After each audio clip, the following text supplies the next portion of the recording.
Please take the next 10 minutes to work on this," Mr. Valdez instructed. I started out trying to follow the assignment to draw a faithful map of the country, but then I wound up going in sort of a different direction.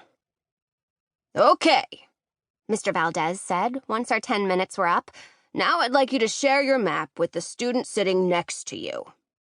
Naturally, the student sitting next to me was my friend Daniel, and naturally, he just about died laughing when he looked at my map, which would have been fine because I knew what I'd done was kind of ridiculous, and I knew my friend Daniel would appreciate it.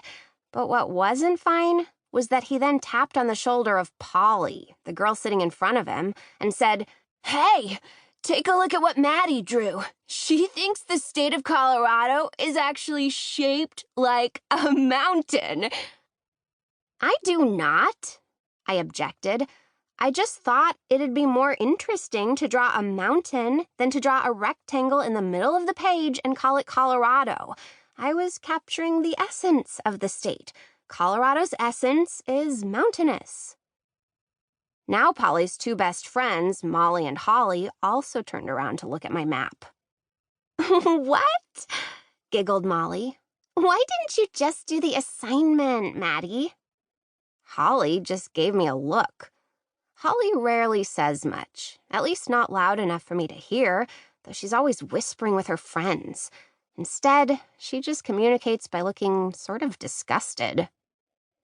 The three of them held up their maps, which all looked pretty much the same, and pretty much like every other map of America that I'd ever seen. "I was being creative, Molly and Polly and Holly," I told them wearily. "Who are you calling Molly and Polly and Holly?" asked Polly. "You three." "But none of those is my name," said Molly. "My name is Adrienne." "And my name is Dalina," said Polly. "You know that."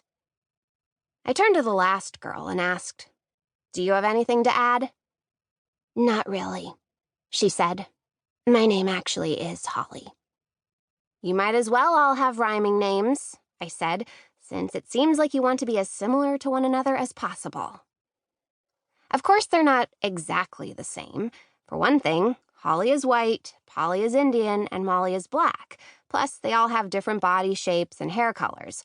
But none of this stops them from acting like identical triplets or clones. Molly rolled her eyes. "Why are you so weird?" "Wasn't her map weird?" asked my friend Daniel. "That's why I wanted to show it to you guys. I was like, whoa, Maddie's map is so weird. I bet they'd want to see how weird it is." "You are not helping, my friend Daniel," I told him. "See, even that is weird," commented Polly.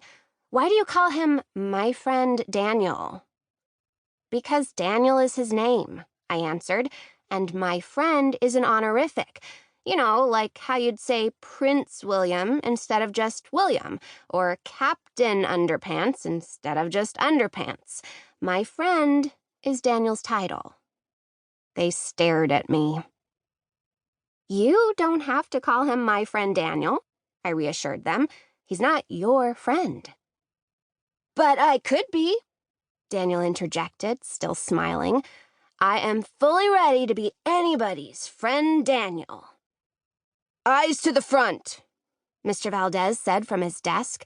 "Time to start talking about America, folks." The three mean sketeers turned back around.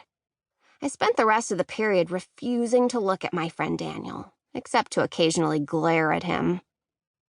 "Do you think they want to be friends with me?" asked Daniel as the period ended, and he watched Molly and Holly and Polly run for the door like a school of fish, far, far away from us.